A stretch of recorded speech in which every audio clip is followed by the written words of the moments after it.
എല്ലാവർക്കും നമസ്കാരം.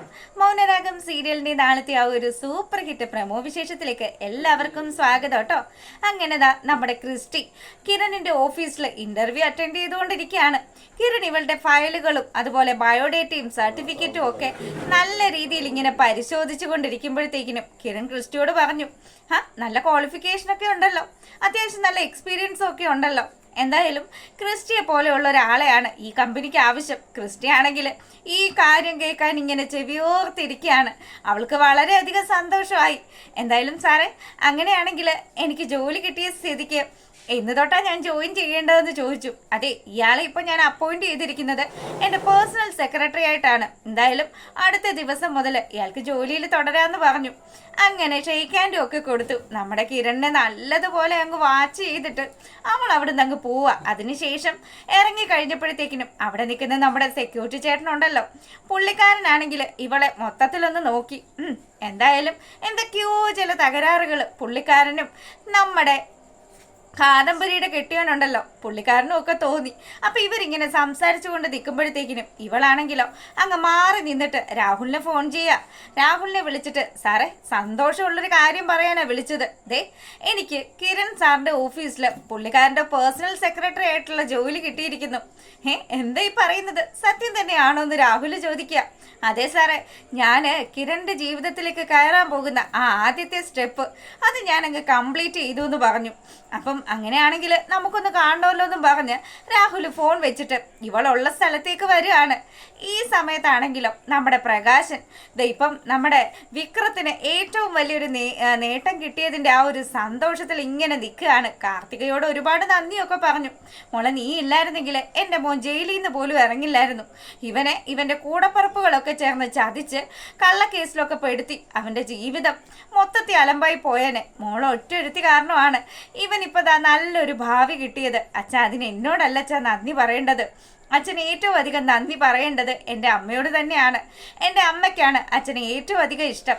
എൻ്റെ അമ്മ സ്നേഹിക്കുന്നതായതുകൊണ്ട് തന്നെ അച്ഛനെ എനിക്ക് ഒരുപാട് ഇഷ്ടമാണ്. എൻ്റെ അച്ഛനെ പോലെ തന്നെയാണ് ഞാൻ ഈ അച്ഛനെ കാണുന്നത് എന്നൊക്കെ പറഞ്ഞു. അങ്ങനെ ഇവള് സംസാരിക്കുമ്പം നമ്മുടെ പ്രകാശനൊരു മോഹം.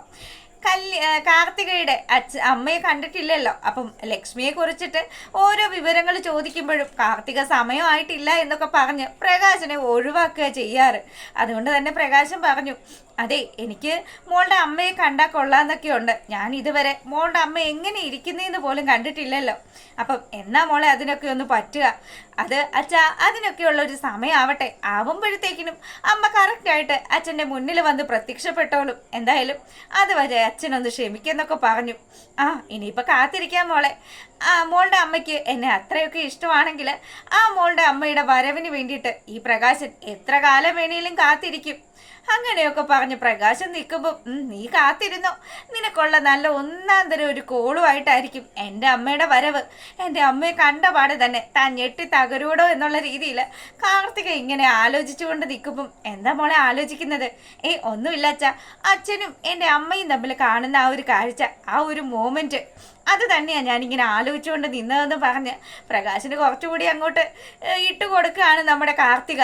അങ്ങനെ ഇവിടെ ഈ കാര്യങ്ങളൊക്കെ നടക്കുമ്പോഴാണെങ്കിലോ നമ്മളെ കാണിക്കുന്നത് നമ്മുടെ രാഹുൽ വന്നിട്ട് ക്രിസ്റ്റിയെ കാണുന്നതാണ്. അപ്പം ക്രിസ്റ്റിയുടെ അടുത്ത് ചെന്നിട്ട് രാഹുൽ പറഞ്ഞു, അതെ, നീ ഇപ്പം പറഞ്ഞ കാര്യങ്ങളൊക്കെ സത്യം തന്നെയാണോ? അതെ സാറേ, ഞാൻ എന്തിനാ സാറിൻ്റെ അടുത്ത് കള്ളത്തരം പറയുന്നത്?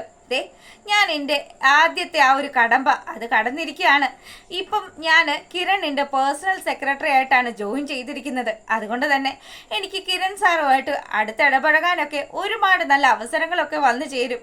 അപ്പം അതൊക്കെ ഞാനങ്ങ് ആഞ്ഞു പിടിച്ചങ്ങ് മുതലാക്കി കഴിഞ്ഞാൽ കിരൺ എൻ്റെ കയ്യിൽ തന്നെ ഇരിക്കുമെന്നുള്ള രീതിയിൽ ഇവൾ സംസാരിക്കുക. അതെ, അതിൻ്റെ കൂടെ വേറൊരു കാര്യം കൂടെ ചെയ്യാനുണ്ട്. കിരണിനും കല്യാണിക്കും കൂടി ഒരു കുഞ്ഞുണ്ട്. ആ കുഞ്ഞിനെ കൂടി ഇവരുടെ ജീവിതത്തിൽ നിന്നും അകറ്റി മാറ്റണം. അതിന് വേണ്ടുന്ന കാര്യങ്ങൾ കൂടി നീ ചെയ്യണമെന്ന് പറഞ്ഞു.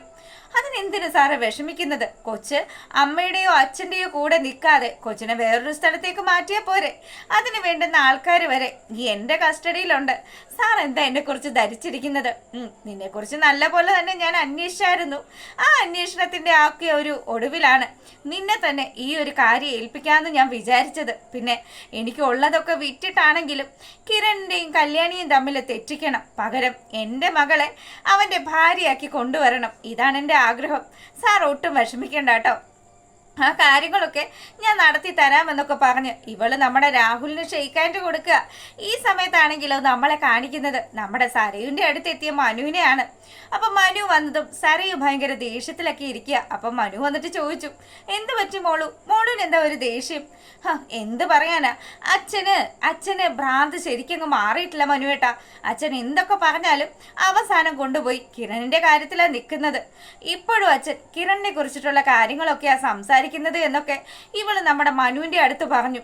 അപ്പോഴാണ് നമ്മുടെ മനോഹരന് കാര്യങ്ങളുടെ ആ ഒരു കിടപ്പ് പിടികിട്ടുന്നത്. ക്രിസ്റ്റി ഇപ്പൊ ഇറക്കിയിട്ട് നമ്മുടെ കല്യാണിയും കിരണിനെയും തമ്മിൽ തെറ്റിക്കാനായിട്ട് രാഹുൽ കുറെ കളി കളിക്കുന്നുണ്ടല്ലോ.